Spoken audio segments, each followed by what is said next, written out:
Inside the Birds is back. What's going on, everybody? Geoff, Mosher, Adam, Caplan, and we wish you all a happy new year. Technically, the NFL doesn't say it's the new year until 4 o'clock on Wednesday, but you know what? We know that it's Monday. The legal tampering period begins at noon. And to be honest with you, Adam, I think the league year began like a week ago and just rocketed through with all the quarterback information. And then on Sunday, the pre-league year opening week, just the biggest bombshell is TB12 being like, nah, I'm not really retired. I'm running it back. It was so weird. Like, he's with Ronaldo, the soccer player. Right. And I guess he gave a strong hint. People were like, wait, what did you just do? Well, did you see the video? What's that? Did you see the video? Yeah, I did. But yeah. I guess he either made a mistake or gave it away that something was going on. Yeah. And there were rumors about he was having second thoughts, but this early, I mean, less than 2 months. Like, wow. My wife had some funny shit. She says, boy, he really didn't want to be at home. Yes. Wow. And we'll be learning of the Tom Brady, Gisele Bundchen divorce in 3, 2. No, just kidding. But no, yeah, the look on his face when it wasn't Ronaldo. I think it was a third person there, like a child who said, oh, you're done, or, you're retired now. And he just kind of makes this wince like, exactly. And then, yeah, that was a dead giveaway. Dead giveaway that he really, really wasn't retired. So, all right, look, Brady's back. Russell Wilson's in Denver. Kirk Cousins is back with the Vikings again at a really high number. So maybe the new coach, Kevin O'Connell, believes that it can get more from him than the prior regime. Not that they've been terrible. They just haven't really gotten over that 9-win, go deeper in the playoffs hump. Amari Cooper traded to the Browns. Khalil Mack traded to the Chargers. Dude, Mack and Bosa in the same front seven. Wow. The Chargers are going to be a hot team to pick next year. Let me tell you that. Well, they're going to be looking good. Let's start there real quick before we get started with everything else. But on that, here's what happened. So Brandon Staley, the head coach of the Chargers, coached Mack for 1 year with the Bears as their outside linebackers coach. And I think we all know the Charger defense was terrible last season. It just, they changed from Gus Bradley's 43 back to a 34, which they were years ago. I know Mack's older now, 31, and he was injured last season, but he wants to sort of reshape that defense, and he's taking a shot here.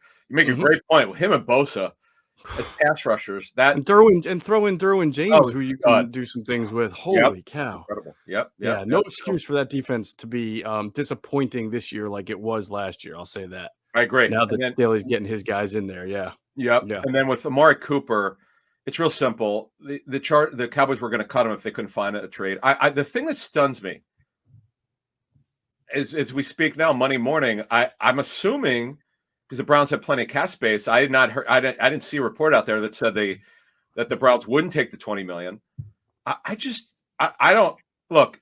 Amari Cooper's very gifted. I'm not arguing that. If you talk to some of their coaches over the years, sometimes they were disappointed in him for competitiveness. He was actually benched against the Eagles a couple of years ago.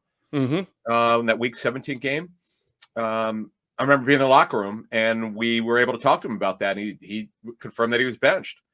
And the reports coming out of Dallas that actually outlined lack of competitiveness sometimes. So I'm surprised Andrew Berry would trade for him. Why not get him at a lesser number, much lesser number, by the way. You wouldn't have to pay him $20 million for this season if he was cut.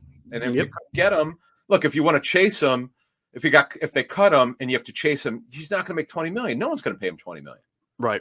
I'm surprised, but it's kind of it's crazy, Adam, when you think about it, because they're a little bit tied together, Mack and Cooper, because they started off as Raiders, both traded away, and now both on their second team since that trade for the Raiders. And the Raiders themselves didn't really capitalize. They've had some missed draft picks. They've been okay. They just haven't.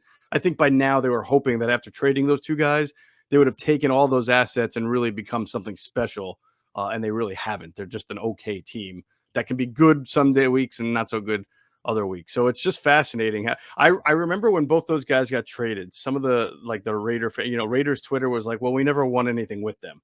Well, now you didn't have anything win. We haven't won without them either. But interestingly, the Bears did make the playoffs twice with Khalil Mack. They won a division, but they really didn't win anything. And certainly the Cowboys didn't win anything with Amari Cooper. And so that's like the nature of NFL recycling. We'll just go to another team, and see what happens. Well, if Ryan Pace didn't miss badly on the quarterback, that's one of Yeah. the things that because I remember talking to the Raiders when they made that trade with the Bears. They didn't think the Bears would be very good. Right. And who knew in 18 that not only would they make the playoffs, but they won the division. Trayvon Hester, double doink, right? That was a game. How about that? Yeah. How about that? That was their best Bears team, ironically. Trubisky had a very good year that year. But anyway, yeah. So yeah, it's been, as you said, it's been wild and woolly. But these by the way, these trades cannot be official until 4 p.m. Eastern on Wednesday. It's just kind of funny. I mean, Sure. I'll never forget, and I know you remember this, and our listeners and viewers on YouTube know this. When Alex Smith, the Washington and Kansas City agreed to the deal at the Super Bowl 3 years ago. Mm-hmm. Or 4 years. Was it? Wait, was it the Eagles Super Bowl 4 years ago? Yeah. Mm-hmm. I mean, that was unbelievable. I guess teams they don't care anymore. They're just, funny. I know. It's crazy. All right, so we're going to get to a lot of things. We've got Eagles free agent news. We got some in-house news that the Eagles took care of this week that we'll get into. Some rumors and reports that were out there we're going to address. And, of course, as we get closer to the free agency deadline, we'll go through the free agents again and kind of give the intel that we have on certain guys. First, with intel with Greg Cosell has been great. We've done the last 3 episodes. We broke down positions from pass rusher to secondary linebacker, everything. It's all available if you want to kind of get your quick intel in before the signings start to begin. Do that. We'll do another one with Greg this week, but it may not come out on Tuesday as it's been coming out before Wednesday. Yeah. We may wait a couple of days because we want Greg to be able to kind of, take a good look at what moves the Eagles make and be able to give you guys the best breakdown he can. So we don't want to jump the gun. As we know, you don't always sign big name guys or guys on day 1 or day 2. It could be day 3 or day 4. So look for the intel of Greg Cosell this week, and we will let you know when it's going to come out. Make sure you're catching Trey on the tape, the YouTube series that Trey Thomas did with us, where he broke down a lot of offensive and defensive line concepts. I thought Trey did a great job, answered a lot of questions, and certainly some pertinent ones. And we'll talk about, Jason Kelce's future in a second because Trey addressed that as well. So make sure you go back and check out Trey Thomas's series. And we're introducing a new series this week, right? Our series with Andrew DeCecco from InsideTheBirds.com, where he's doing a segment called Draft Diary. He's going to be interviewing draft prospects from really small schools, guys who are hoping to hit it big. It's, just getting drafted is their dream. They were really good in small places. The first one is with Andrew interviewing University of Texas San Antonio, UTSA running back Sincere McCormick, who has a great story, Adam. Wonderful story. I mean, a guy who from the state of Texas went to UTSA at a time where people are like, is that a good football team? And they were building up. They were a top 25 team this year. He was an all-conference running back. So he has a great story, and Andrew DeCecco is going to help tell it. So make sure that'll drop on, I want to say Wednesday. I think that's the day. Maybe Tuesday. I'm sorry. Tuesday it'll come out. So look forward to that. And what else we got? So, and we're working on some other things that we're still trying to bring before the draft. Yes. I had a talk this past weekend with Rick Spielman. We hope to get Rick doing some stuff with us. We're working on it. He definitely said he enjoyed it, and we love your comments that you gave on it, and that kind of encouraged us. Oh, we don't want to let anyone down. We got to get Rick back if we can. So, sure. So we're going to try to get Rick back with us. Yeah. Oh, and the other thing is, I'm sure we will because we've done these before. We'll probably wind up doing an emergency pod because people will ask us if it's a good enough free agent. If they make a trade or if the Eagles make a trade or something where we think it's worth it, we'll definitely do that for you because I know you guys will ask us. So we'll do it when we think it's needed, and we want to make sure you get that information. And what we'll have is the good thing is we generally be able to tell most of the time how the player will be used if they do something like that, or if they get involved later today or Tuesday with a significant free agent. Real quick, if we're able to do it, we'll drop one quickly on just kind of how the guy fits in and so forth. I love it. You and I may have to huddle up and do like that difficult decision as who's emergency pod worthy and who's not. Right. It's funny you said someone got on us for not doing. Oh, it was when they signed Eric Wilson. And it's funny. I remember saying, yeah, I guess he's going to start. Maybe we should have done one. Oh, that one didn't work out very well. Hey, I'm glad you brought that up. I wanted to bring this up sometime in the Okay. podcast. Sure. This is my annual reminder, and I can't wait for the comment section on this. Oh, you're such a downer. But my annual reminder is this for everybody out there, right?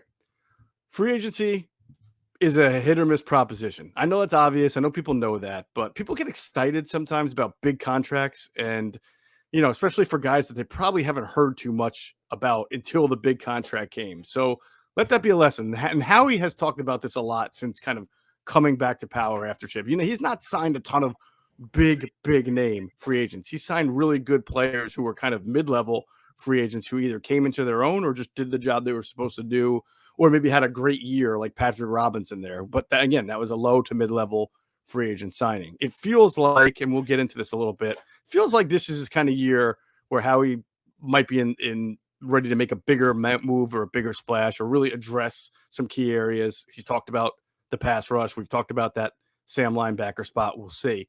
But again, if Emmanuel Ogbah signs to like a 3-year, $50 million deal, it doesn't mean he's great.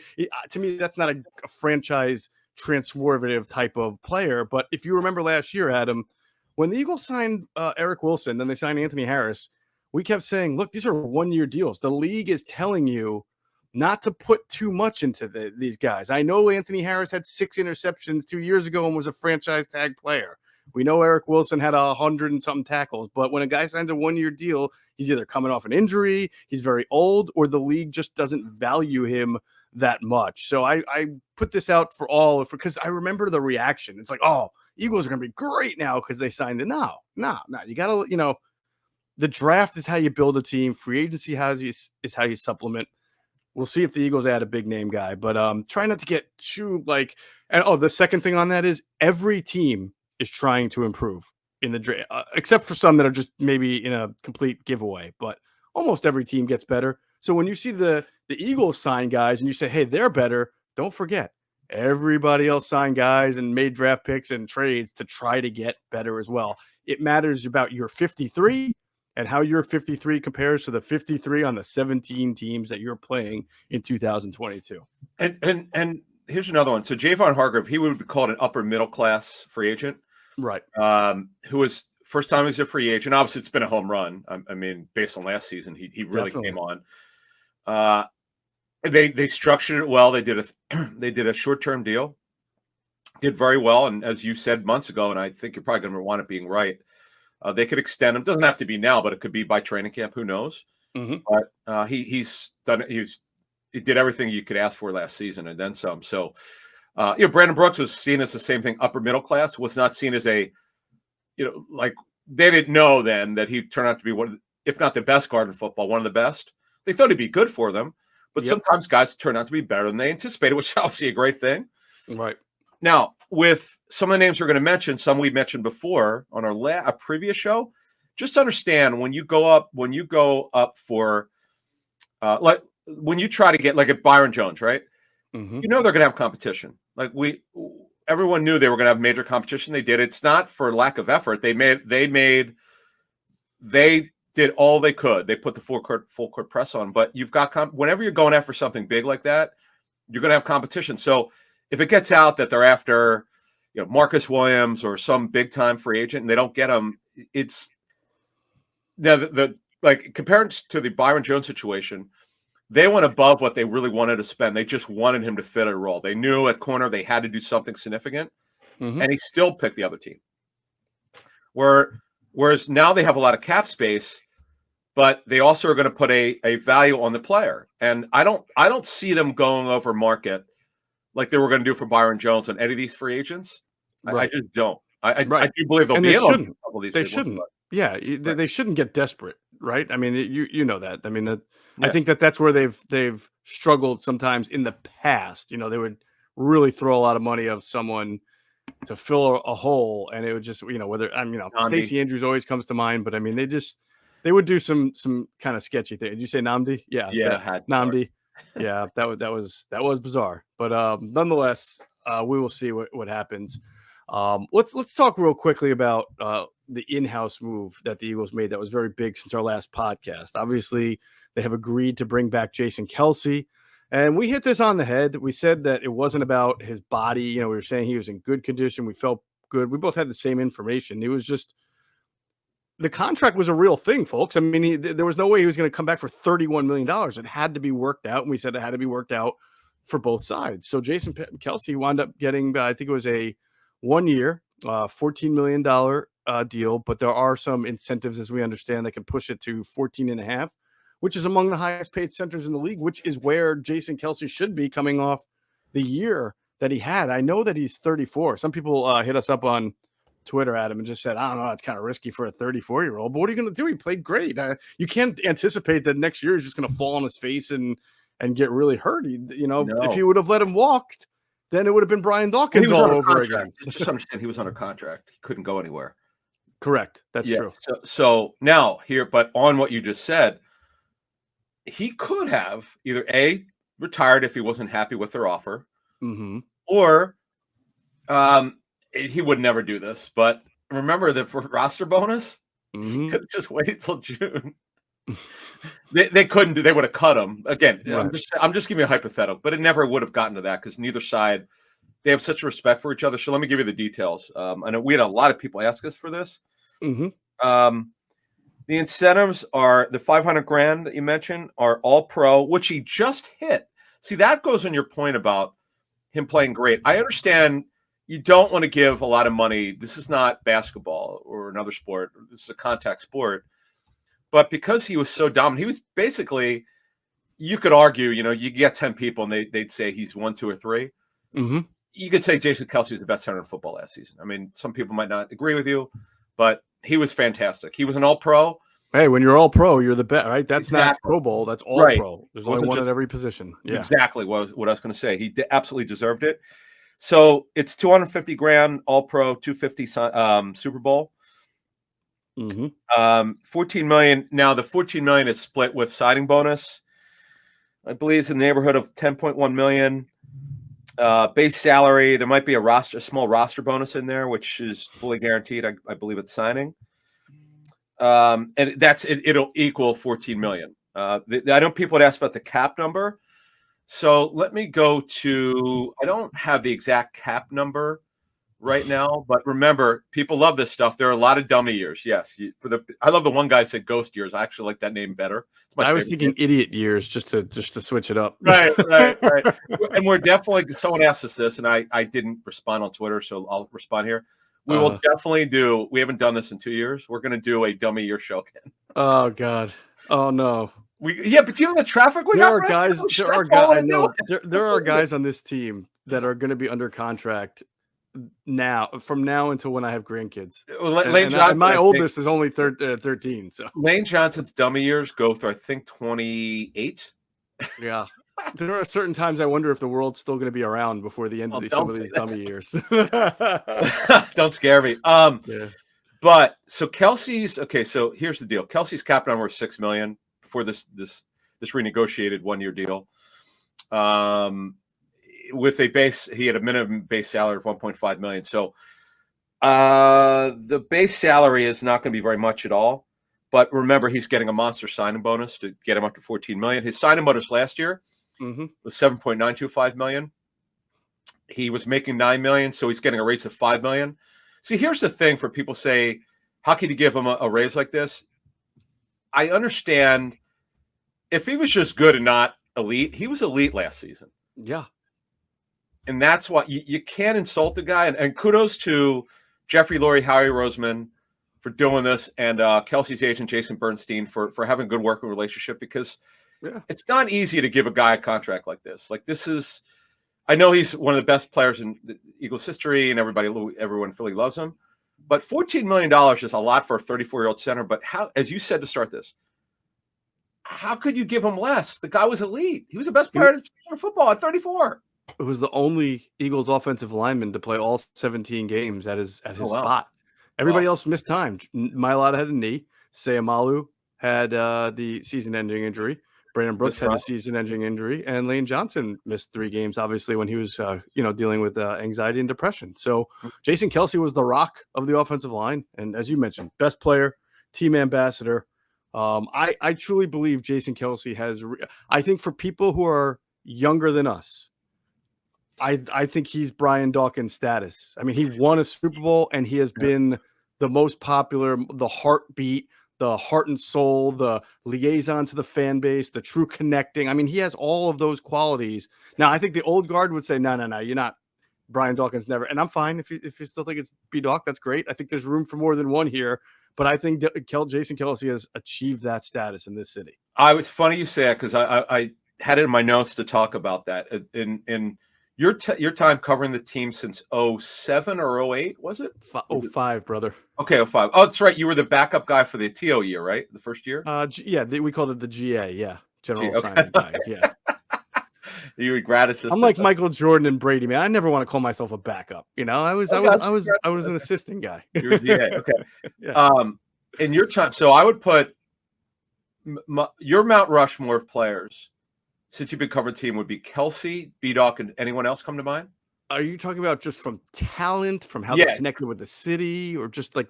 Oh, put it all, however you want to say. Well, I mean, I'm intentionally gonna not put Terrell Owens in there. I mean, I recognize how great he is, but he was an Eagle for like a cup of coffee compared to some of the other guys, right? So I would put Kelce, I would put Dawkins, I would put Westbrook, Jason Peters.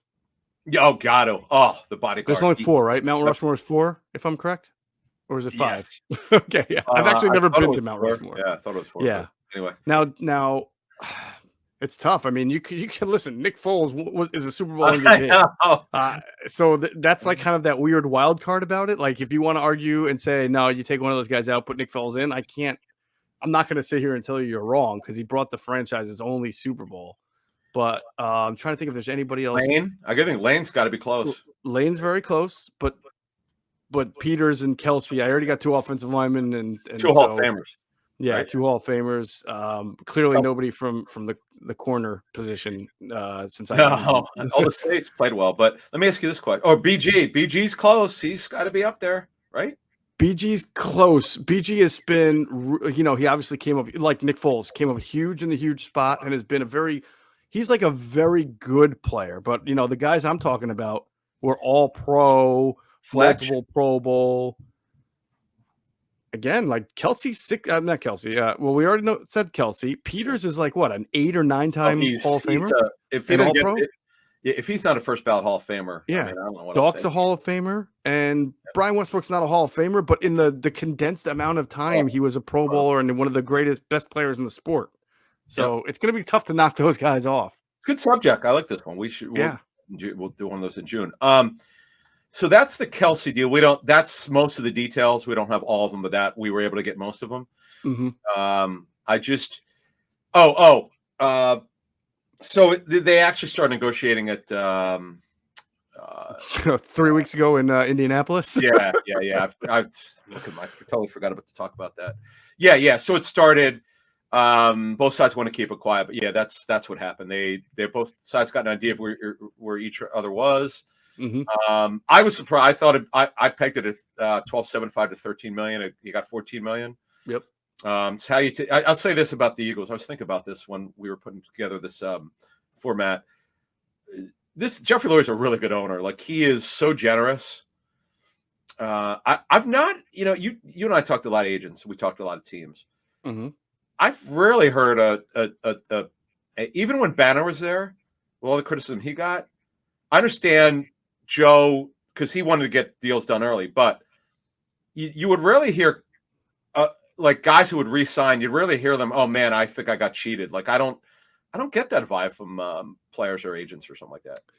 You mean as far as Jeffrey's treatment and how? Yeah, no, everything. I agree with you. I think how to treat family, like they really treat their players well. Listen, there are some owners in the NFL, and I mean, I could go through the names. I think you've probably heard stories where you wonder if they have even met any of their players. I mean, they're so hands off, or just Like it's the same teams that need to find, like they have to hire search firms when they need a head coach. Okay, like they're almost absentee landlords in that kind of regard. Jeffrey is not like that. You know, we can knock him for being a little too heavy-handed at times, and certainly, you know, I said this in the interview the other day. There are really good people. I think we were talking about Carson Wentz or something. I don't know. There are no one's perfect, and very few people are just totally awful, terrible. There are good people who sometimes do bad things. There are bad people who sometimes do good things. So there are really good owners who sometimes make bad mistakes, and there are bad owners who every once in a while happen on some good luck. Okay, so I think overall Jeffrey is a good owner who cares for his players, he cares for his coaches, he cares for his executives. He does really, really good things, and that's a reason why, for the most part, the Eagles have been a pretty good organization since he took over. I mean, obviously, the best version of themselves through all their owners has been in the Jeffrey Lurie era, and we've already gone through some of the things that he does that kind of take away from him maybe being, you know, one of the best owners or the best owner in the league, but it's his franchise. Oh, he's top 10. He's top 10. But as you said, there's some things that have annoyed us. You know, his getting too involved with personnel at times. It's been well detailed by us since we started the show in 18. Our friends at The Athletic. Good or bad, I mean, he can do what he wants. He owns a team. This is his business. But treating players really well. And it's funny, people have that gold standard line. I'll never live that down. But I think that's since been replaced. My favorite line is Nate Sudfeld was unstoppable in that 2017 season finale where he completed 82% of his passes and put 0 points on the board. Did he say that? Did Jeffrey He said Nate Sudfeld was unstoppable. Ooch. You don't remember that? No. Going through it, I think it came up in probably that quarterback factory discussion. Oh, okay. I don't remember that. All right. Unstoppable. Hey, Nate Sudfeld got himself a nice contract, another year with the 49ers, right? Brian Greasy. Oh, boy. Yeah, what a pairing. All right, so real quick with Kelce, now that he's back, the Eagles have step 2 of this kind of puzzle to figure out, and that's who's playing left guard, who's playing right guard. So we know nobody's moving over to center, at least for one more year, and that creates a logjam that we've discussed. Isaac Seumalo comes back. He's been a left guard his entire career with the Eagles. Landon Dickerson has versatility, but played right and left guard last year when he had to fill in and played well. And you got to think that he's going to stay a starter. And then, of course, with Brandon Brooks gone, you've got right guard, you've got Jack Driscoll, you got Nate Herbig, maybe Dickerson or Seumalo moves there. Health will obviously help answer that question as it pertains to Seumalo and as it pertains to Driscoll, who both had season-ending injuries there. So we have to see where they are. But yeah, as Nick Sirianni said, Adam, we don't have to answer. He said this at the combine. We don't have to really answer that question or cross that bridge until we get there. So we'll see what happens on that. Yeah, with Isaac coming back at $4.978 million, his cap number is $7.7 million. Mm-hmm. He can't be a backup. That's just you can't pay a guy to be a backup. It's like that. That's too high. I know they've done it. They've been willing to, like with Aguilar, but it was different when they paid him it might have been 9-1 or 10-1 on the 5th-year option. Everyone wanted him to trade him, and they brought him back, and it turned out to be the right decision. This one's a little different because they have such a logjam which is a good thing. You love having depth, but if he's going to be a backup, I just don't know how you justify it. And by the way, he's on the final year of his deal, his last extension. He's yet another player who did a restructure last September, but with some dummy years, of course. But the fact of the matter is, I just don't see how you could bring him back for this. It doesn't have to happen now, but I can't imagine he'll be on the team in September if they think he's going to be a backup. You know, it's one thing, we'll get into Nate Herbig in a couple of minutes, but it's one thing to pay a guy $2 million or so to be a backup who started and could play center or guard.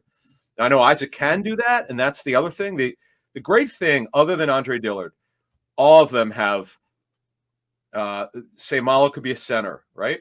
Mm-hmm. Driscoll could be a right tackle or guard. Herbie could be a center or a guard. Dickerson could play center or guard. Yep. Jack Anderson, who started week 17, was it, against Dallas? Yes. Okay. Yes. He could play guard or center. So this is a great Raven Clark, if you need him to, because he's done it. Right. Play guard, though. Awoshika. Coyote Awoshika. Yeah. Guard or center. Right. Right. Or tackle. Or I'm sorry, tackle or guard, I think it is with him. Yeah, tackle or guard. Right. So The only static players are Suapeta, who's really only good on one side, and Dillard. So they're in good shape. Now, it doesn't mean that they won't, even if, say, Malo is on the team, let's say, leading up to the draft, it doesn't mean, and Howie Roseman said something really good at the combine about, but it's all different. He said, just because we may sign a player in free agency doesn't mean we won't draft a player at that same position. It's Correct. the old Bill Paulian, hey, if we get an upgrade, go draft it. So if say Malo's on the team, it doesn't mean that they won't draft someone who could be better than him, or it's just not like the Eagles not to address it. They're not so good off, because you mentioned the injuries with Driscoll and Isaac, who've both been hurt a bit. Lane's getting up there. Not that anyone's pushing him out the door, he's still elite, but he's getting up there. Right. So they're a forward-thinking organization. They want to know who's next, particularly the offensive line, so it wouldn't shock us if they addressed it. I love how you just phrased that, because I was just going to say that I would be shocked if the Eagles came out of the draft without addressing the offensive line with a pick, especially the interior of the offensive line, where, of course, Jason's 34 and Brandon Brooks just retired, and we don't know what's going to happen with Sayamalo. Shocked. I would be totally stunned. So, all right. Let's talk about our new friends real quick. Our partners, Devacor. Over the last year, what we've seen, it's called the Great Resignation, and it's made it clear that there's no better time to change careers than now. Devacor is a family-owned Philly area career development company that helps guide hardworking professionals on the path to new and fulfilling careers. Unlike those big companies in career development space that offer the same cookie-cutter career advice and services, Devacor's certified career development team is hands-on, passionate, knowledgeable, and takes pride working closely with their clients to ensure that their experience is personalized and tailored to their needs. So whether you need a new resume, a cover letter, a CV, or you just want to optimize your LinkedIn profile, or if you want to work with a career coach, Devacor has you covered in all spaces. So go to devacor.com/birds to schedule a free 15-minute career coaching consultation, and you get an exclusive 15% discount on your next order. That's devacor.com/birds. All right. Make sure you get that /birds in there to get the 15% discount on your next order. All right. Speaking of discounts, as we talk about free agency, you don't get too many of those in free agency. But the Eagles, Adam, were looking to, even before free agency struck, to improve a certain position, wide receiver. And we know this when Jay Glazer reported that the Eagles were talking and pretty close, I guess, to a deal, very close, on the precipice with the Atlanta Falcons to acquire Calvin Ridley. Yeah, so basically, Jay said that it was going to happen, but what happened was the Falcons knew about the investigation because the league called them, contacted them.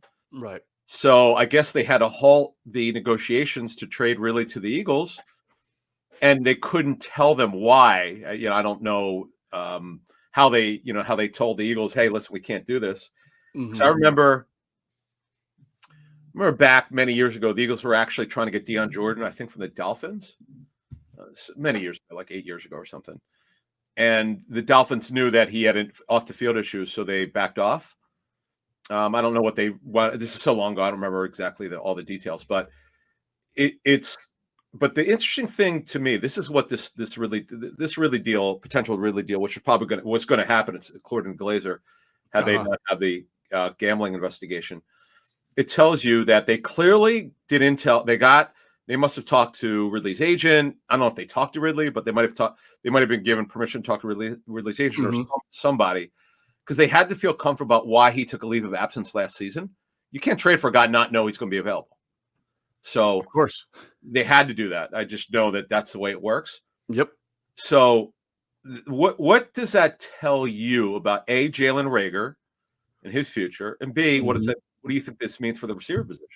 Well, I mean, in our last podcast, we did mention some receiver names that we were hearing the Eagles were in on, Juju Smith-Schuster being one of them. So it's not really a secret or a surprise to hear that the Eagles were in on Calvin Ridley. So, but I think that kind of just intensifies it, right? I think that just kind of magnifies and makes it seem certain that even if the Eagles don't get a Juju or another wide receiver whose name out there. It looks like that's a position they feel like they. And we also talked last podcast about Aaron Moorhead leading the workout, the pro day workout for Treylon Burks, the Arkansas wide receiver.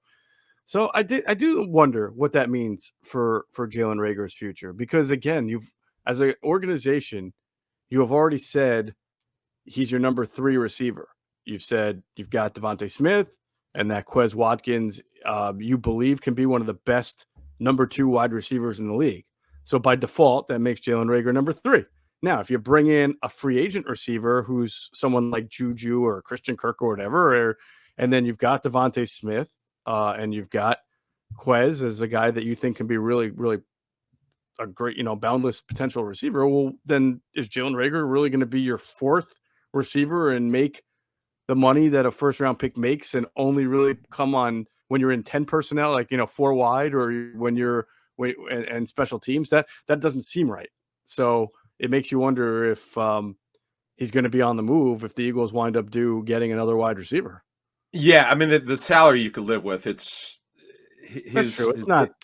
It's a lot for a backup, though, isn't it? 1.8, but you're right in that true. you can't, even as a 4th receiver, 1.8's a little bit much. You make a good point, but the problem is he's got a first-round pick. I mean, look, we're not going to say he's not going to be back, but man, if you want to talk about warning signs, think about it, right? Let's outline this. If they would have gotten Ridley, it would be Smith and Ridley as your starters. Quez is the 3rd, and Reagor's the 4th. Well, they're telling you the answers to the test are right in front of us.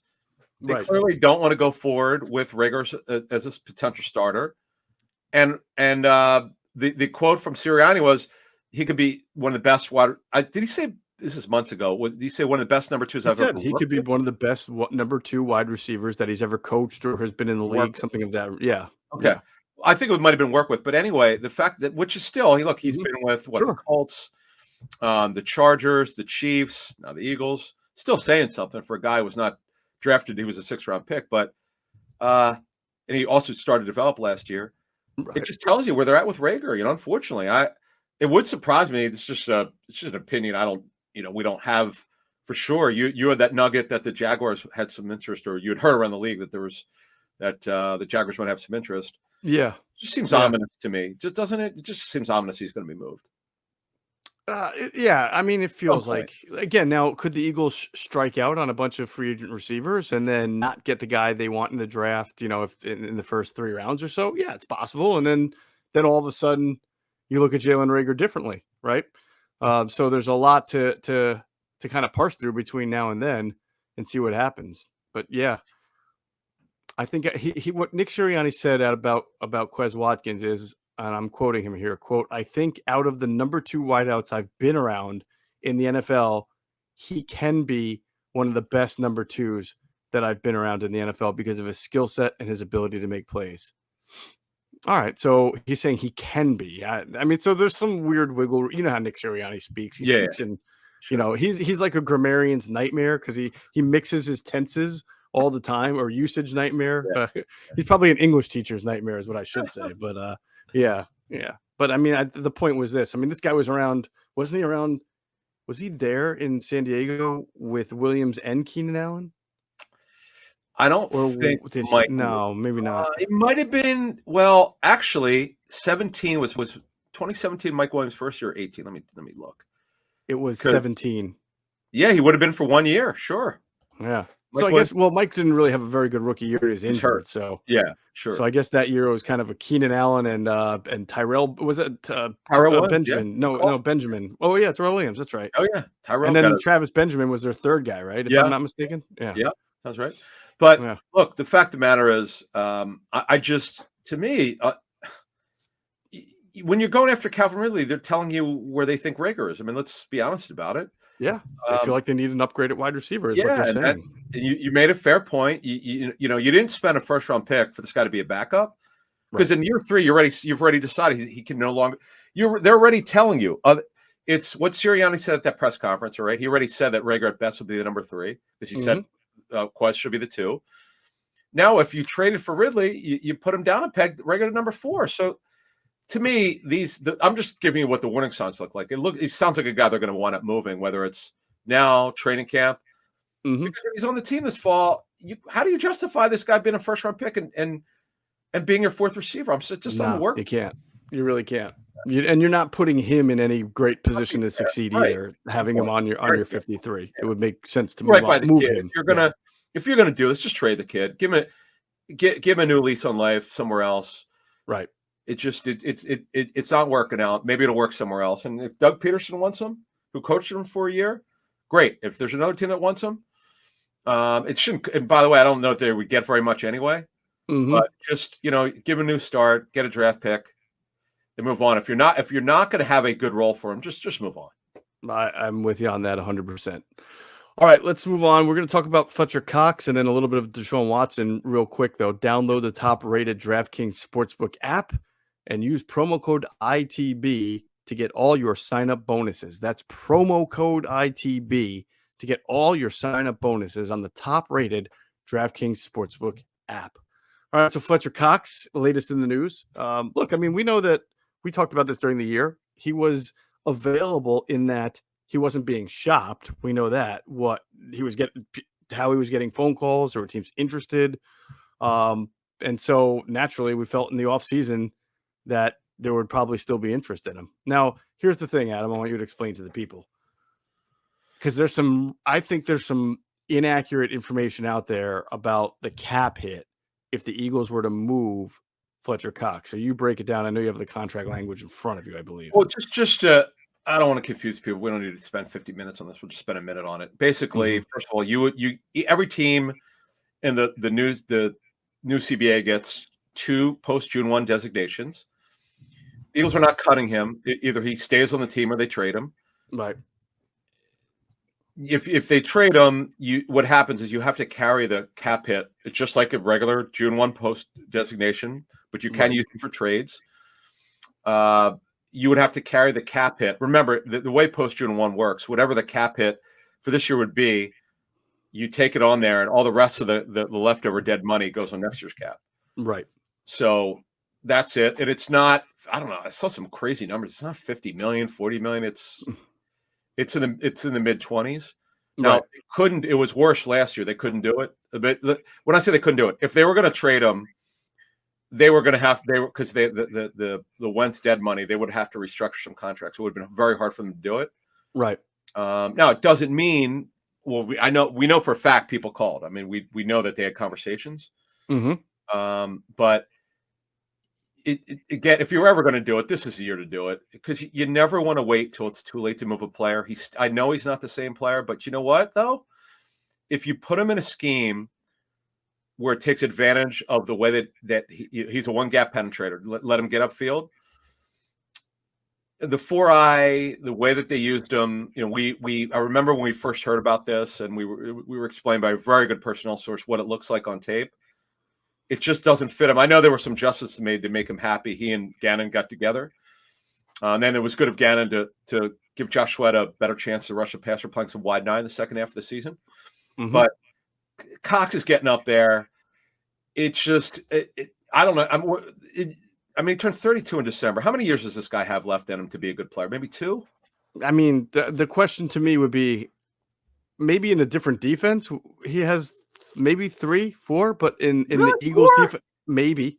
But with what the Eagles are doing, because I would think in a different, let's say he was, there's like the Chargers, like let's say he goes and plays with Bosa and Mac, and he's, he doesn't have to play 70% of the snaps like he's had to play the last few years. You can probably mix and match him a little bit more.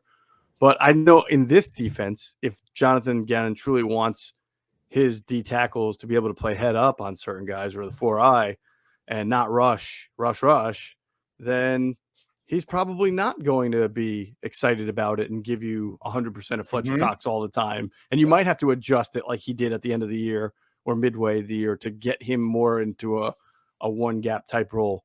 So I guess the question would be, if they do move on from Fletcher Cox, where does that put them at the defensive tackle position? Hargrave is obviously an elite one. He's good, but then, you may be putting Milton Williams in there as a starter. We don't know if they're ready for that. They drafted Marlon Tuipulotu last year, and he really didn't kind of do as a fifth rounder, he's a guy who had versatility. He had played in one gap and two Sixth gap rounder. like Oh, Beans. Yeah, sixth rounder. My fault. yeah. Who they felt was better than where they got him, but it didn't turn out. So they'll probably draft one. But go ahead. Yeah, just a couple things. Tui Peloto had a significant hamstring injury, like strain or something in training camp. That's why he was slow to build. Yeah, I think you nailed this one. What we had heard is they really believe he could be a factor against the run. Remember, you had that note for the draft as they were looking for Gannon's scheme for a nose or someone who could stop the run.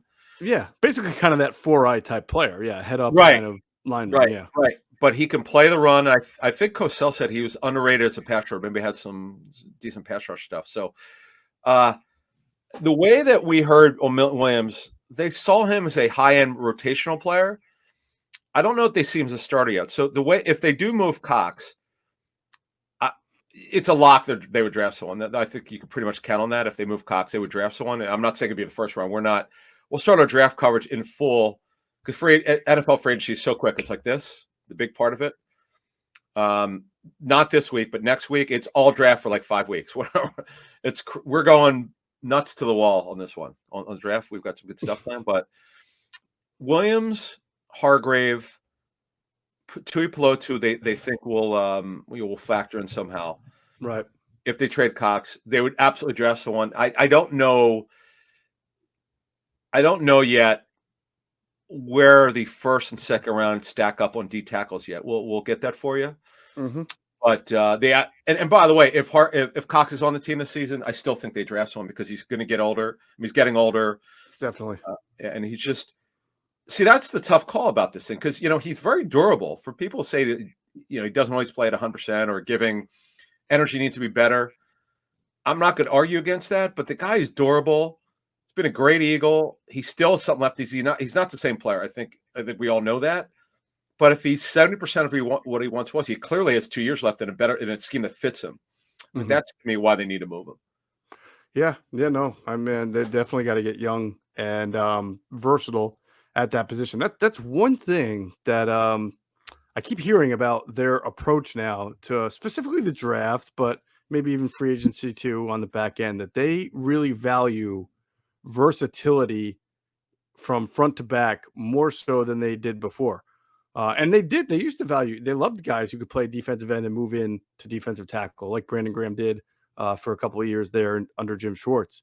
But you look at Milton Williams, he's a guy who may have to play some defensive end this year. I mean, think about what they want to be on first down, stop the run. They're probably going to bring in some kind of strong side linebacker. If not, it's going to be Avery as the fifth guy on the line. But right now, if you had to play a game, is Brandon Graham ready? And we know that Derek Barnett is a free agent, so you've really only got Josh Sweat and Teron Jackson, okay, who has to make the team. So I could see Williams being a player who they use on first down at the end and then moves inside for the pass rush if he's among the top four rushing the passer. He's got to get into that terrain first. We'll see what kind of moves the Eagles make. But I think we should always look at some of the linemen in the draft and just even the strong side linebackers, right, who can come down on the line.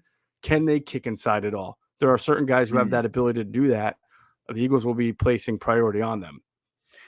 Yeah, I see. The other thing is we talked about this before, but we don't really know. We know there are going to be some adjustments on the defense. We just don't know. They haven't added the players yet in free agency or the draft. We don't quite know what it's going to look like. Mm-hmm. But there's definitely going to be some adjustments to it. We just don't know. Like you mentioned, strong side linebacker. This is clearly an important position for them. The guy was on the ball last year. Assuming they're still going to do that with whether it's Avery, we'll get to him when we get to the free agent part of the show, or it's a draftee or another strong side linebacker or pass rusher. That's the other thing. It's like Avery could rush the passer, but they didn't really use him. He was just an on the ball guy. I don't think he got like Kerrigan. I don't think Kerrigan and Avery got the pass rush opportunities that we were expecting. That did surprise me. No, they did not. All right, let's move on to Deshaun Watson, Adam. I mean, we've reported since last year when he first became available and was not embroiled in a legal situation that the Eagles had interest in him. He had a big win for himself in court as far as not being criminally charged, He's got some civil litigation left, so things can change there. But it seems like as soon as he got cleared of criminal charges, all of a sudden, like, it's all right. You can trade for him now. All the reports, all the teams back in. Where do you see the Eagles in this? Is this door slammed? Yeah. So now we could talk about it more broadly, because before we were just talking about, okay, do the Eagles have interest in him? Yes, they've Right. always had interest in him. Now we could talk about the reality of that.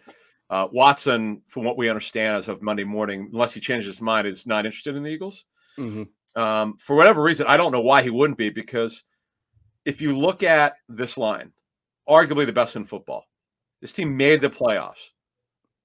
Great ownership, very good front office, good coaching staff, a head coach that did it one of the all-time jobs of looking at one way to use a quarterback and saying, it's not working, I'm going to swallow my pride and we're going to try this, and it worked. So and Sirianni's energy and passion for the job, I don't know why he wouldn't.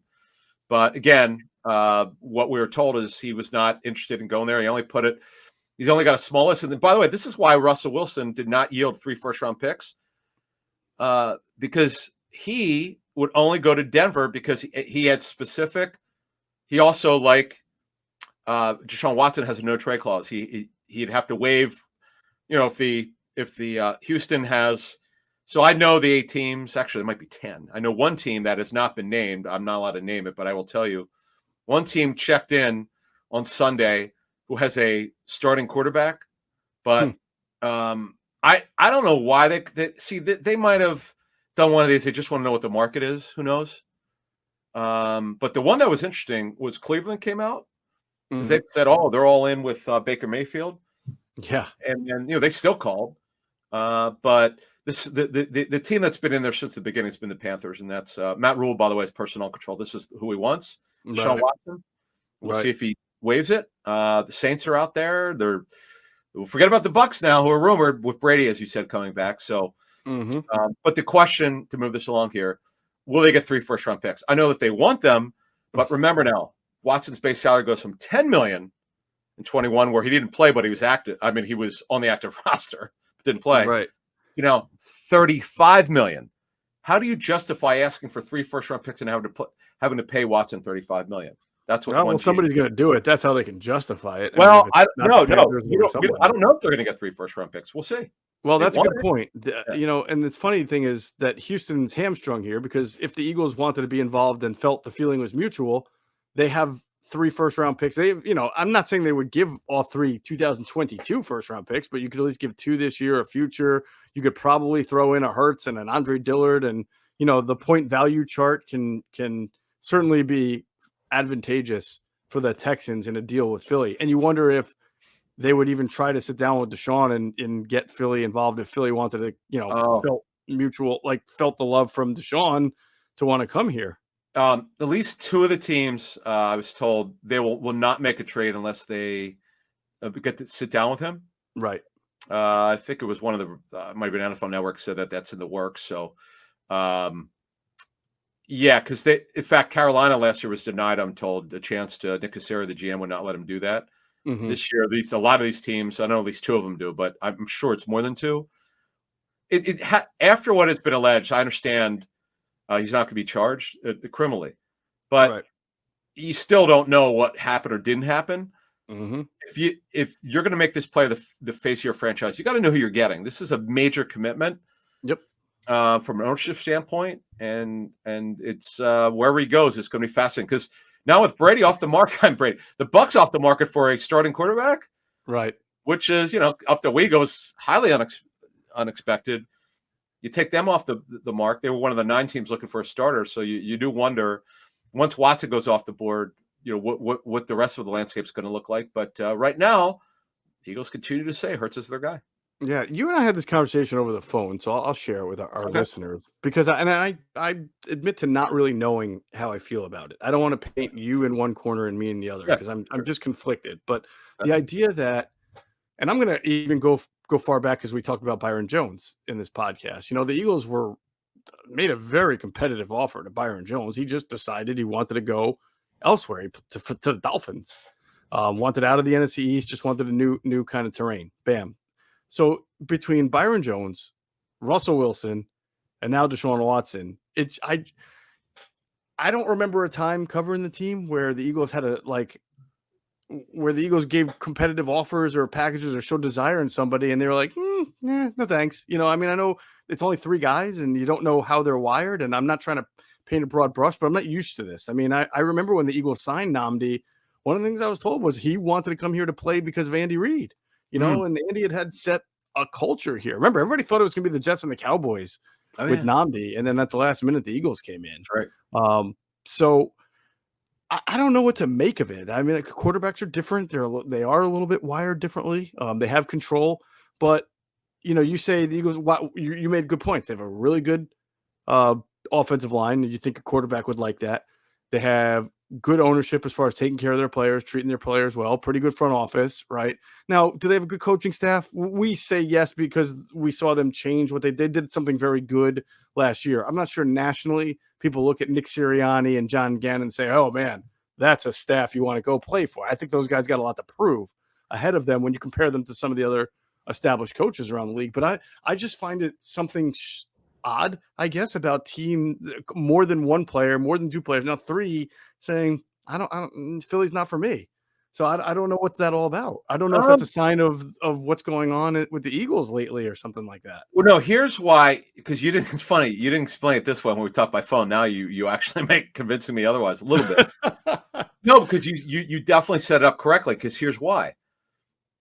And I should have thought about this. It's so obvious, but the way you put it into light makes it clearer for me. Mm-hmm. Yes, it was their first year, the staff, but he's a first-year coach. Right. And you made a good point about Andy Reid. This guy was a veteran coach. Yeah. Right. So that was 2011 for Namdi. That was Andy's 12th year. He came in 99.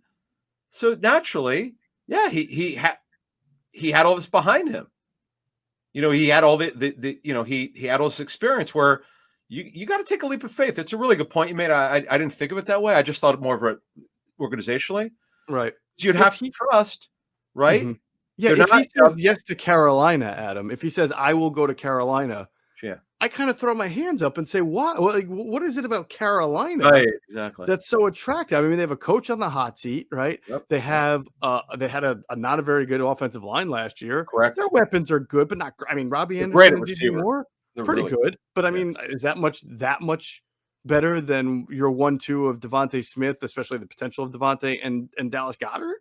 Well, not to me to be like, oh yeah, I would pick that team. Well, more just a receiver, more. Robbie, it wasn't his fault. It was Joe Brady got fired because of it. Joe Brady struggled last year, and Terrace Marshall, who's, he didn't do much last year, but he's talented, right? But yeah, obviously they're rumored to be getting rid of, trying to get rid of McCaffrey. So yeah, actually, I'm told Buffalo really wants him. Buffalo, well, that would make a lot of sense. Yeah, because they feel like their missing piece at running back. Although Devin Singletary closed the season well, but anyway. Yeah, so that's my point. Is like it's not like you're going into some great stability, great culture, great tradition of Carolina. Like he's not there, and I'm not saying he's going there, but we know that name has been in hot pursuit, as you mentioned. And if he says yes to Carolina but no to Philly, I'll be like, dude, what are you? Wow. Fair. I mean, yeah, it's fair because if Carolina keeps McCaffrey, my understanding was that checking into it, they don't really want to move him because they understand he's, you're talking about one of the best players in football at his position. He's just last year he's been hurt. We'll see if they wind up moving him. But if you look at just, they have a very good defense, but here's the other problem. It was just like when we were talking about Watson in the spring. Like if you were going to give up 3 first-round picks for him, right? Well, by the way, the way, as I understand it, the offer that they got for 3 first-round picks and 3 players, that was before the allegations came out. That's my understanding of that situation. Mm-hmm. So I don't know. Look, are you going to ruin your team by giving up? Let's just say the Eagles in the spring, again, hypothetically, they were going to give up 3 first-round picks. This team needs a lot of work. I mean, it was a great story that they made the playoffs. I got to give the staff credit. But they got a lot of work to do here. This is not – like DN, you outlined it earlier. DN is a challenge. They don't have a number 2, number 3, or number 4 outside corner. They got one really, really good corner on the outside, right? Yeah. They're down 2 safety. They don't have a starting safety right now. Epps, maybe not. We'll get into that shortly. You mentioned strong side linebacker. They're light at linebacker. They need upgrades there. Lack Yep. of depth at DM. They need help, as you outlined earlier, with Sweat. There's no question about it. They need depth. They need more talent at wide receiver. Right. They need some work here. Yeah. Yeah. Well, that's true. All right. We will talk about filling those holes that you just mentioned. First, I want to tell everybody to check out our friends at phlsportsnation.com, enhancing the fans' experience with their coverage of all Philadelphia sports teams for the fan, by the fan. That's their motto. So check out all their work, not only at phlsportsnation.com, but you can find them on Twitter at phlsportsnation. Let's pause real quick for another word from our great sponsors, including our friends at Sky Motor Cars. And if you stop into Sky Motor Cars out there in Westchester, PA, make sure you tell them Adam and Geoff sent you. You will get a great deal. All right, Adam, let's talk about free agency as it is. We are now there. Offense, Eagles. We'll run through it real quick. Running backs, Jordan Howard, Boston Scott. Wide receiver, Greg Ward. Tight end, Jason Kroom. And guard, Nate Herbig. What are you hearing, if anything, about some of those guys that we've talked about, specifically Herbie, Scott, Howard? Anything there? Yeah, so let's just clarify. So Howard is a UFA, Correct. unrestricted free agent. RFA is Boston Scott. We talked about this before. I'd be very surprised if he's back, only because you can't justify paying him the RFA tenor, the low tenor at over $2.4 million for a guy who's going to be a third stringer. Even if it's a second stringer, a little bit rich. But here's the thing, though. It was one thing. As good as this guy's been, it's been a revelation. The giant killer, as you called him before. They just don't seem to have a role for him. They for whatever reason, the only time when he plays is when somebody's hurt. Right. I'd be very surprised if he's back. It's not from that he hasn't been a good Eagle. It's just they just don't have a defined role for him. Greg Ward, I said it one of the last couple shows. I don't know why this staff doesn't value him, considering they had trouble finding guys who catch the football. But he's another one you can't justify it. I'd be very surprised if he's back. We'll see. Again, now, even if they don't tender these guys, which seems realistic, very realistic, you can always bring them back at a much lower number. I talked to so many agents this past week. There are a bunch of restricted free agents around the league who are not going to get tendered, but they may come back at a lower number. So never say never, but I don't see it. Kroom's UFA. They just don't have room for him. He's coming off I think, for an ACL, if I'm not mistaken. Yep. Nate Herbig, we're told it's the second time we checked into this because he's really the key RFA. They want him back. RFA tenders are not due till Wednesday. I know there's some stuff that came out Sunday and Monday morning or about Monday. You don't have to tender them until Wednesday, but some teams that's a big key. That's a key. Yeah. I was wondering why they hadn't done it with Herbig yet, because we've been saying, they want him back. Right. I don't know why the NFLPA agreed to this, because years ago it used to be a week before. I don't know why they're making the players wait till. I know it's a week, but I don't know. How are you supposed to conduct business, like not knowing if your guy is going to get the tag or not? Why would they? I don't know. It's small, but I just don't understand that. So my sense would be it's either the low tender, he was undrafted, or they re-sign him. They don't pay him the 2.4 change of the low tender, or they just re-sign him at a lower number. But he's very valuable. Barring something unforeseen, I would expect him to be back. He's key, man. He's been, the key was he finally accepted he needed to lose a lot of weight, and he did. Credit to him. Yeah. He's never, he's not going to be, he's not going to be the greatest athlete in the world, but man, he's that guy when you need, when he's like the plumber, man. When you need him to, you got a problem at center, he'll go in. You got a problem at guard, he'll go in and he'll take care of it for 4, 5, 6, 7 weeks. It's a really good find for them. Is that his nickname? Nate the Plumber Herbig? No, I call him that. Yeah. Maybe we'll call him Spackle. The Spackle, right? Put the Spackle on the wall, right? Gosh, Nate the Spackle Herbig. Anyway, so by the way, his brother is a good linebacker for Wisconsin, who will probably be entering the draft next year at this time, I think. So, he didn't go to Stanford, huh? Okay. No, he went to linebacker U. But I know Wisconsin. yeah. Oh, yeah. Yep. No, there's some good ones from Wisconsin. Not exactly Penn State, but there are some good ones from Wisconsin. Good school. And Nate had a high test score. He's actually really smart. Oh yeah. So that would be. Jordan Howard, as we said a couple shows ago, if they want to bring him back, they could just wait. He's not as good of an Eagle he's been. He certainly revived his career. I mean, he just really. No, the only time he didn't do well is when he came from Miami. He just was not physically ready to help them. Uh-huh. But man, this past season, wow, he did a good job. And he showed it in training camp, but they had an Right. overglow of running backs. But Right. if they want to bring him back, they can. All right. On defense, the only restricted free agent that we have to monitor is Alex Singleton. And again, it's kind of like, man, this is a position I think they're going to wind up addressing, and you wonder if the Yeah, tag number is a little too high for the role that they would have in mind for Singleton. yeah. I don't see them tendering him. It's just you can't justify because he wouldn't be starting. Right. You just can't. Yeah. I'd be stunned if they tendered him. Yeah. Thing is, nobody's probably going to pay him starting linebacker money, Yeah, I would think. yeah, So you might have a chance to bring him back at a reasonable salary exactly. to be your fourth guy or fifth guy. Yeah. Right, lower number. And by the way, he's a tackling machine. I understand the scheme is different from Jim Schwartz's, but he did a better job when remember he got benched for Davion Taylor, Mm-hmm. who we're told had a significant MCL sprain. I guess there was more damage because he wound up having surgery, Yeah. but he's fine now. And then, he would be the RFA. So to me, he'd be better off. There's got to be another team that likes him because Mm-hmm. the guy's put up he'd be great in fantasy for tackles if you're in Yeah. solo tackles at one point. Yeah. But that to me would be it now for the RFAs. And then UFAs, what do you think on these guys? I mean, Hassan Ridgeway, I don't see coming back, immediately or anything. Ryan Kerrigan, same thing, probably going to be elsewhere. Steven Nelson, got to think the Eagles are going to be looking young at cornerback and not want to bring him back to be a backup. I don't think he's going to want to come back to be a backup player. He can wait it out, and maybe the Eagles don't get the cornerback that they want to get in the draft.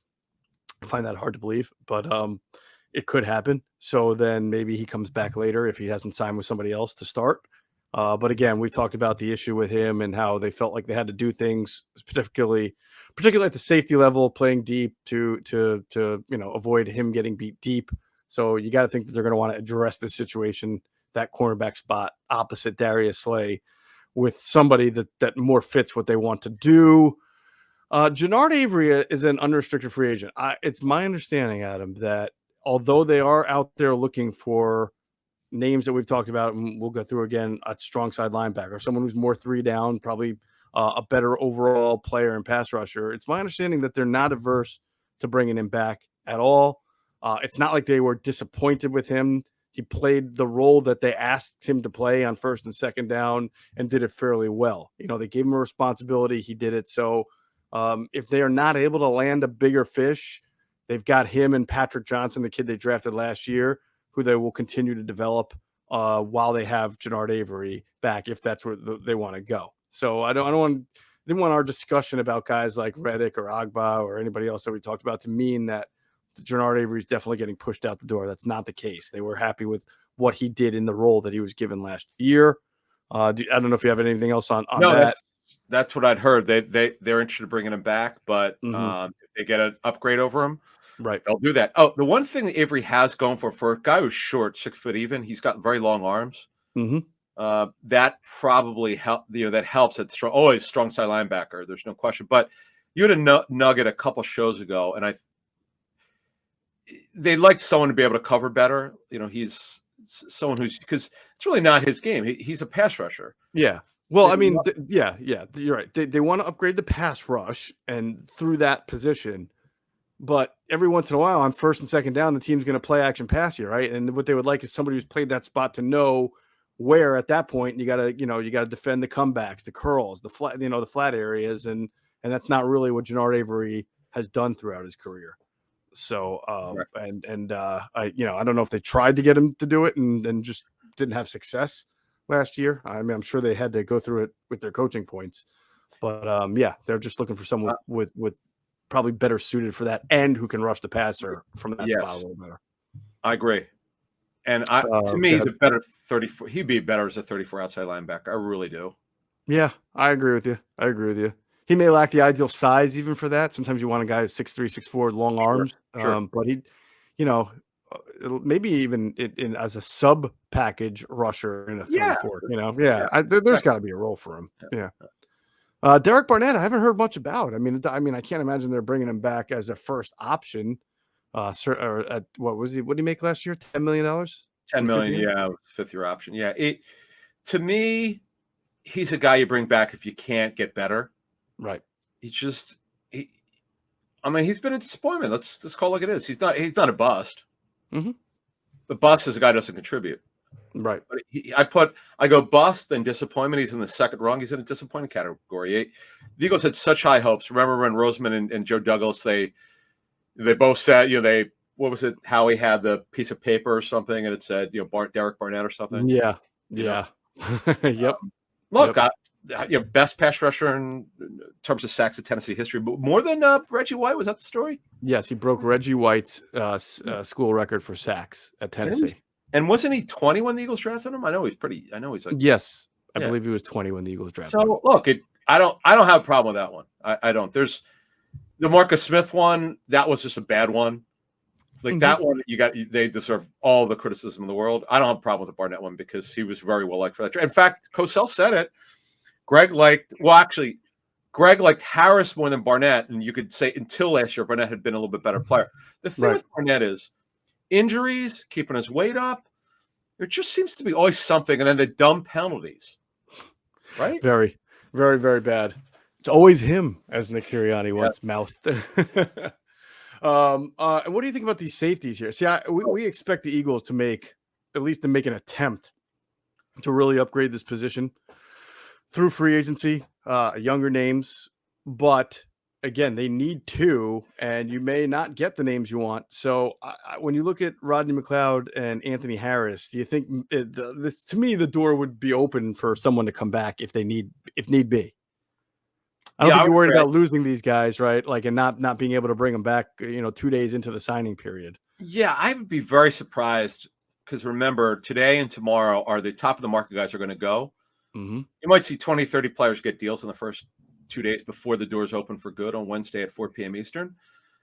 I mean, I'd be very surprised if either get deals that quickly because they're on the second tier. They're on the second tier of veterans. McLeod did a good job coming back from his injury. He's a great Eagle in terms of character, doing the right thing, leader, helping guys get lined up. But I mean, he's well into his 30s now. He's had some tough injuries. From what we heard, the door's open, but I don't know how much. We'll see. These are the ones that are tough to forecast because most of these write their own story. Mm-hmm. This guy is just a leader, and I know for what we had heard, and I know Jim Schwartz was a big part of this. Schwartz loved having at least one veteran there, could get guys lined up. It is important. I'm sure Gannon, most D coordinators feel that way. It's tough to go with two younger guys unless you're going to rebuild the defense, which they're not doing. Mm-hmm. So it would definitely surprise me if they walk. Let's put it this way: they need to have some guy to help out. I know Epps not technically a veteran, but he's been Minnesota defense. He's been a great story of development. He's not a star or anything, but he certainly is a guy who can compete for a starting job. Mm-hmm. But as you said, we won't get to this in a minute. We know they're going to be in on some safeties. See how that plays out. But I wouldn't cross McLeod off the list just because of his history with the football team. They kind of know who he is. Yeah, awesome. Won the Alan Page Award, right? Recently, great guy, community guy, Super Bowl champion, made some really big plays in that Super Bowl as well. So just a fan. That was, Rodney. Wait, Rodney wasn't hurt, was he?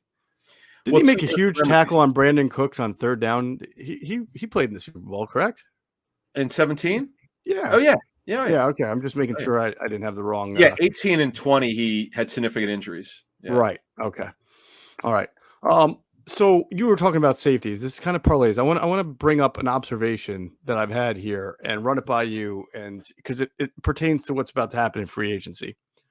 My only interaction with Howie is at the combine where him addressing the media. I was just one in the crowd there. I asked him a few questions. Yeah. It dawned on me a little that he doesn't normally complain about things, right? But he definitely talked about the loss of two front office guys, and kind of said the league maybe needs to do something about this because it comes at a bad time. A couple of people brought that up to me. Yeah, like a couple of people who I would say have interacted with Howie, whether in and around the league or whatever, over the last 2-3 weeks. brought that up, and they've also told me that they feel with Howie that there's like a sense of urgency with him, and maybe that's the best way for me to describe it. And we know that Howie has been a modest free agent guy for the last few years. I mean, the Javon Hargrave contract, probably one of the bigger ones he's given out. But again, young, second contract, so it makes sense. But I sense from doing this homework that people expect Howie to do something big this offseason. Now, what that means, who knows? But there are some big names at safety, especially Marcus Williams is one of them. We know that the Eagles have internally talked about that, and you may have some more information on it. But as we start to talk about some of these guys, that stands out to me that this has been a really wacky offseason so far for the league. Lots of storylines, lots of splashy stuff. Back in my day, coming up on the Eagles beat, this stuff doesn't happen without the Eagles somehow being involved. And now it seems very quiet. And I've learned that when things are sort of weirdly quiet around the Eagles, it ain't going to stay that way for very long. So I'm kind of tantalized right now by what's about to happen. Ooh. Yeah, just because when someone says Howie's kind of speaking with urgency, that my radar starts to perk up. Well, does that mean a big trade? Barring something unforeseen, it's not going to be Watson. I guess you never say never, but it doesn't look like it's going to be the case because again, Watson would have to say yes. Right. But just in terms of trades of realistic trades, gosh, who would they? Okay, so the Ridley one would have been a big one, which Glazer reported. That obviously was going to happen had he not had the gambling issue. Right. They clearly are looking to upgrade significantly at wide receiver. We'll see. Mark Cooper's being traded officially on Wednesday at 4 p.m. Eastern. That would not be one. Right. I do wonder. Okay, so what positions? I just using what you just said, I would think receiver would be. Although we'll get to those names again. But I don't. And, they're not going to sign Devontae Adams, and so they're not going to sign. He's on the franchise tag, yes. So I don't know what. I mean, would a 5-year deal for Christian Kirk or a 3-year, $50 million? No, that's not big to me. No. And same thing with pass rusher, Agba, Hassan Reddick, guys that we know they've shown some interest in. I don't sit there and say that that's a huge deal. So I'm kind of trying to rack my brain. Like Chandler Jones, could that be? Now, Chandler Jones is older, though. So is Howie going to sign this guy to a 4-year deal? I don't think he's going to go repeat mistakes from the past just because he's itching to do something. I think you ask a really good question. Is it through a free agent signing? Is it through a trade? Even if they did sign Marcus Williams, who is a top-of-the-line safety, and paid him a lot of money, does that feel like the biggest splash that you can make? I mean, I hear you, but it's top of the market for safety. He's going to get – now the Saints want him back. Yeah, it's a good point because I don't know. A splash move to me. There's no one. Is J.C. Jackson? I'm not saying the Eagles are interested. I'm just giving an example. Right, you're just spitballing. Yeah, that's free agent corner this year. He's going to get a monster deal. Yep. I don't see the Hargrave move was super underrated. Like you knew you put it on a show then that they were interested in him. But it wasn't seen as like this. It was sort of, what it was? Akin to Rodney McLeod in 2016. Now, it turned out to be a home run over a series of years. Really very good. It was seen as a upper middle class signing. No one really thought it was going to be great, although there were a bunch of teams involved, and it turned out to be a home run. That's a good point. I don't know. I'm trying to, as you say this, I'm trying to figure out because I would tell you, I heard from some agents they think he's wants to do something big. I don't know what the hell it could be. So you kind of heard that. You got that sense, too, that Howie is poised to kind of do something big. Yeah. I mean, think about it. 2 years. The last 2 years, right? They have a miserable 2020. Yeah. They have a bounce back 2021. But it's, again, it's Howie's realistic about the roster. It's not great. There's a host to fill. They didn't win anything. They got crushed in their own playoff game. It's just not like the Eagles to have this kind of state of kind of just okay for a couple of years, right? I mean, they swing big when they want to get ready, and they're not a slow build, nor do you have to be in the NFL. I mean, the Bengals were not a slow build. They were in the Super Bowl, I mean, they were bad for a long time, but I mean, quarterback wise, that's what I'm thinking. Like, where else do they go? I mean, they've committed to Jalen Hurts, so I don't know that they're going to be trading for somebody who's really high potential backup. Well, remember, this is like the worst year for quarterback. It's just right. 8 teams taking Tampa off. I still see 8 teams that are not totally sure about their future quarterback. Yeah. I don't. I mean, unless I'm not Lamar because he hasn't signed Hmm. his extension yet. I don't know. I don't know. It's interesting. We'll see. We'll see. It's Yeah. nothing specific. I got it. Just that a couple guys said, "Man, Howie seems like he's pretty juiced or pretty jacked up for free agency." One guy Right. said, maybe he's going to make a big move. I'm like, I don't know. Like we knew Byron Jones was that guy that was going to be their big super splash move. Right. Of course, he hasn't been. Slay's been way better than him. Right.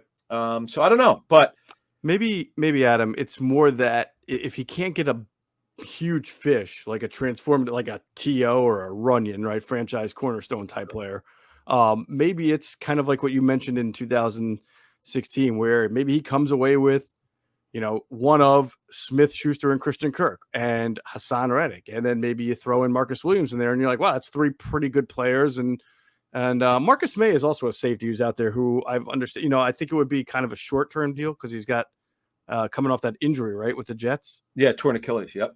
Yeah, so we'll see if they have any more than just kind of cursory interest in that. But I did hear that name Okay. associated with the Eagles. So, but yeah, so kind of like the Bengals did last year, where they sent a bunch of free agents. I don't think any of them, other than Trey Hendrickson, I don't know if you consider that like a Oh, top of no, the line guy or just he was another good. great.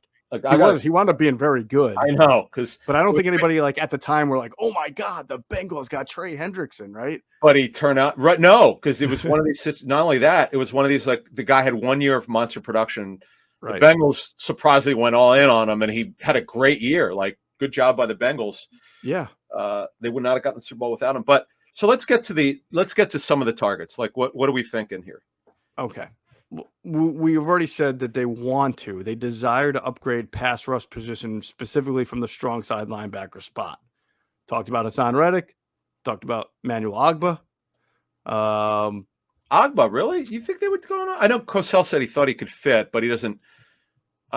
Yeah, we mentioned that in the last podcast that I had heard that there were some discussions Okay. involved. And I said that they view him as a player who can start. Now, that doesn't mean that they're going to go out and throw billions of dollars at him. He has some limitations we discussed, but they do view him as a starting level player. Okay. But as a Sam or a DN or both? I believe as a Sam. Okay. Yeah. Yeah. Okay. Well, he's long. I mean, he's got that Anthony Barr length. That's important, for that role. Mm-hmm. It's interesting. He can rush the passer. Now, this will be his fifth team. If wherever he goes, whether he's back with Miami or he goes to Philly or somewhere else, boy, you always worry, but he's a pretty high character guy. There's nothing wrong with him off the field that we know of. So why does he keep moving on, though? That's my concern with him. I agree with you. And then the fact that he's going to be one of the sort of better pass rusher names on free agency means he's probably going to get a contract that's going to make people think he's awesome, this great player, and he's an okay player. He's a pretty good player. Greg Cosell addressed it. He's more of a pursuit player, doesn't have a lot of bend to him, but he's got heavy hands, so he gets a lot of gets off blocks late and is able to – he's the king of getting a sack from a pressure that somebody else created, but he did beat his man to get the sack. I mean, I don't want to minimize that, but he doesn't come with a whole lot of refined moves and everything. And he plays in a Miami defense that's a heavily blitzed, heavily schemed defense that attack protection schemes pretty well with multiple blitzers. Yeah, so this will be his fourth team if he leaves. I'm sorry, Cleveland, Kansas City, Miami, and if he leaves, will be his fourth. It's just weird in 5 years for a pass rusher. Yeah, to move. I mean, I know he's not an elite pass rusher, but he's a better than average pass rusher. It's kind of weird. You don't see that really in today's NFL. DNs move around like that. Right. But one thing I do want to mention: DNs get paid in free agency. The biggest mistake. Remember Olivier Vernon?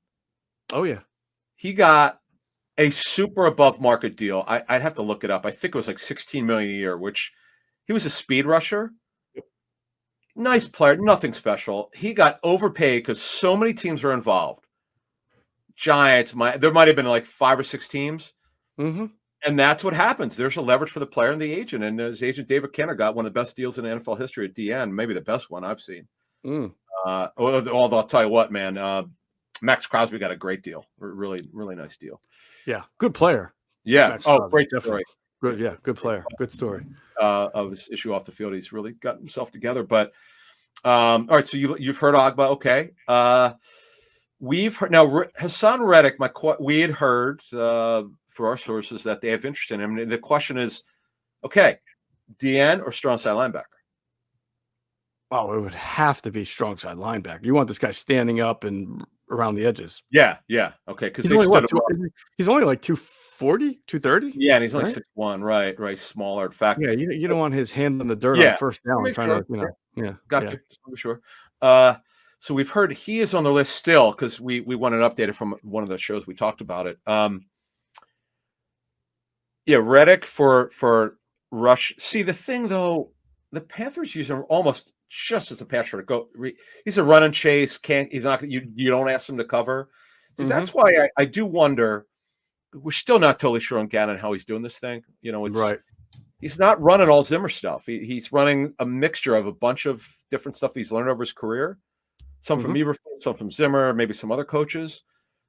So, if this guy's going to get $13 to $16 million a year, Reddick, as a pass rusher, you got to use him as that. He just can't. You can't use him to cover. He can't. That's not what he played 83% of the snaps last year for the Panthers. So it's not like he was a situational pass rusher. He's just probably not very good at stopping the run. Yeah. So, but again, like they're not a 5-man front, I don't think. So they played hybrid. They were actually in Rule's first year under the great Phil Snow. They were a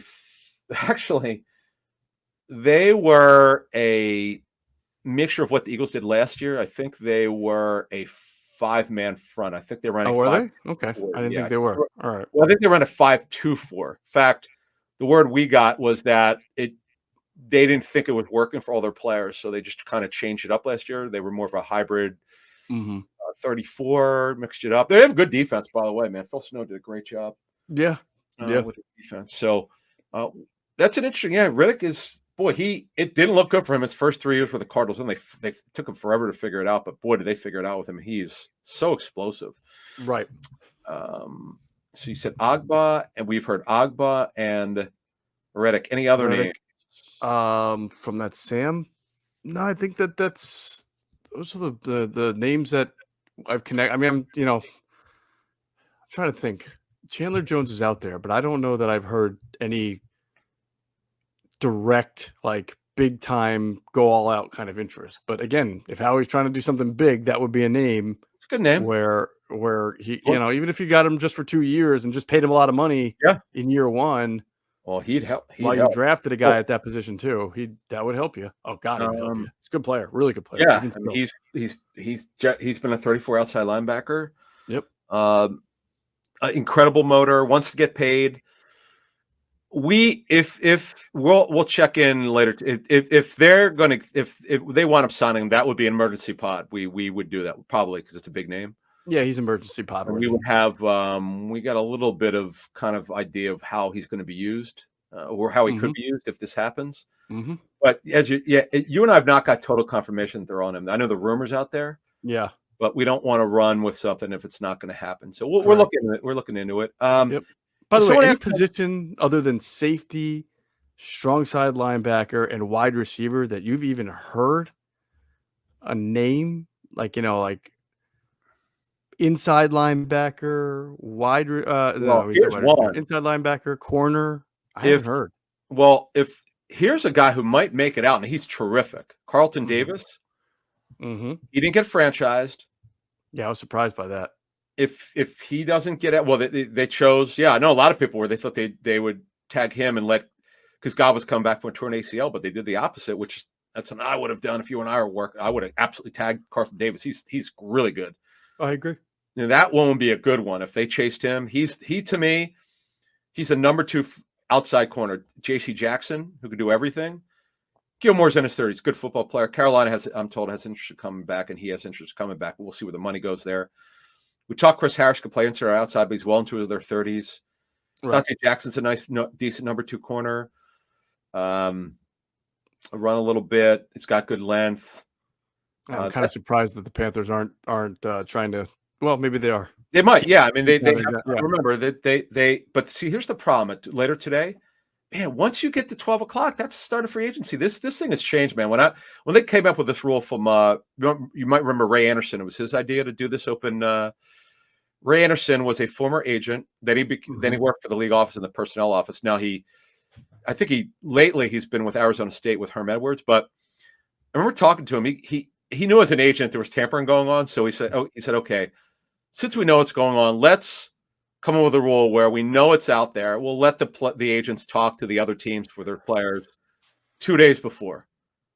Agents, I don't think they love this thing, but teams are going to tamper no matter what. But it starts today. I mean, it's 6 a.m. Eastern, folks. And we're into this about an hour or so. These top players, you're going to hear it in later today. It's going to be, barring a breakdown in negotiations, Geoff Mosher is going to sign with. That's what they do. That's right. That's the way they go. All right. We're going to end this, but let's put it this way. Follow at Adam on Twitter, at Caplan NFL. Follow me at Geoff Mosher NFL. This podcast will end, but obviously the content producing will go on and on through our Twitter accounts, through our website. We'll be doing our best to keep track of Eagles moves and having stories up on InsideTheBirds.com. And, of course, follow Inside the Birds on Twitter, at Inside Birds. We'll be having information be disseminated through that as well.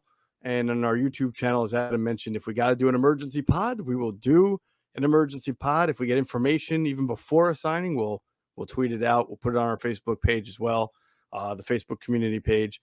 We got you covered. We promise you, we got you covered. All right. That'll do it for this episode of Inside the Birds, the leading podcast in Eagles Intel. Big thanks, of course, to our producer, Hunter Brody. Check out his work on YouTube. His channel is called Sports Talk with Broads. His website is broadsmedia.com. I know we're all very excited. Baseball is back, so we can start talking about that soon. And we'll see who makes a free agent signing first, a real free agent signing first, the Eagles or the Philadelphia Phillies. Until then, as always, we thank you for flying with us inside the birds.